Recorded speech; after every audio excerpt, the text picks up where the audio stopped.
ஒரு சமயம் எனக்கு நீங்கள் எழுதி கொடுத்த வசனத்தை என் அருமை சகோதரர் SSR அவர்களை பேச வைத்தீர்களே, அதை பற்றி பேசுவதா? அதற்கான நான் உங்கள் மீது கோபித்துக் கொண்டேனே, அதை பற்றி பேசுவதா? காவிரி தந்த தமிழகத்து புதுமணலில் களம் அமைத்து சேர சோழ பாண்டி மன்னர் கோபுரத்து கலசத்தில் யார் கொழிதான் பரப்பதென்று இன்று போல் போர் தொடுத்துக் கொண்டிருந்த காலம் அது.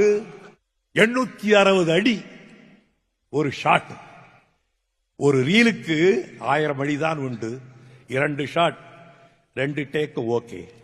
கலைஞரே, என் உயிரே, என் அருமை நண்பா, பல்லாயிரம் ஆண்டு வாழ வேண்டும்.